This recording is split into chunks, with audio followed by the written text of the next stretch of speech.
Ayan, magandang gabi sa inyo mga ka-farmer. Let's go farming na po. Medyo ginabi na tayo na uwi.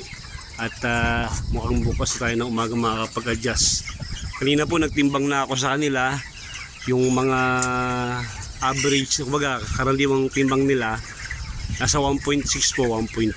Pero meron na pong tumutong na 1.6 at pataas mga 1.7 meron na rin po. Ibig sabihin yan, 2 to 3 days from now, pwede na tayo magbawas, pwede na tayo mag-harvest. Yung mga malalaki, yun natin uunahin ilabas para yung mga maiwan naman medyo naiwan, makabawi sila. Mga ilang araw pa, di sila naman po ang harvestin natin. Hindi naman po kasabay-sabay na na order sa atin, kumbaga lahatan, order sa atin minsan 50, 30. Pero pag ganito po karami, mga 1 week po ang itatagal nito pag siniwalan kong harvestin. Pero siyempre, magkasasadya pa rin tayo ng pakain para sa kanila para wag silang lumiit. Pero siyempre yung pakain natin volume ganun pa rin para hindi kumbaga hindi po sila lumiit yung mga palaki. Pag tuloy-tuloy yung paglaki nila, yung masyadong yung medyo mas malalaki pa lalo pong lalaki yun, hindi medyo mapupunta naman sa timbang yung ating ipinakain sa kanila. Hindi rin naman tayo malulugi. Sa experience ko naman po sa gandong karami, tapos yung mortality nila ay maliit, makapag-harvest ka rito ng nasa 460, 470 ay napakaganda na po nakikitain nun. Lalo pa para mga 26 o 25 days sila, ay 26 days po sila ngayon. Okay. May tumimbang na 1.6.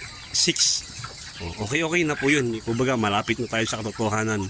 Kumbaga medyo malayo tayo sa pagkalugi. Kaya konting sagana lang po. Ang babakbakin natin yun, yung pagdedress. Ilang daan tong ating haharvestin. Ay kami lang naman po ni Mrs. ang nag-harvest.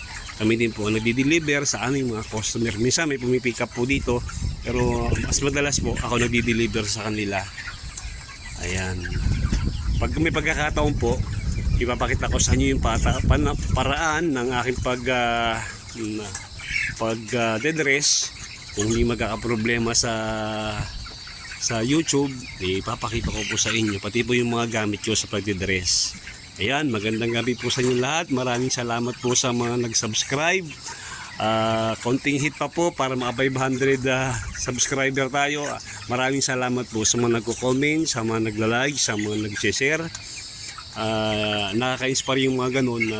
Ibig sabihin meron palang mga at least papaano may natutulungan tayo sa munting paraan na ating ginagawa. Nakakapag-share tayo ng ating experience para ma-motivate yung iba para pasukin yung gantong hanap buhay. May pera po sa pag-farming, may pera po sa pag-aalaga ng 45 days. Tsagaan lang po talaga. Maraming salamat po at magandang gabi sa inyo.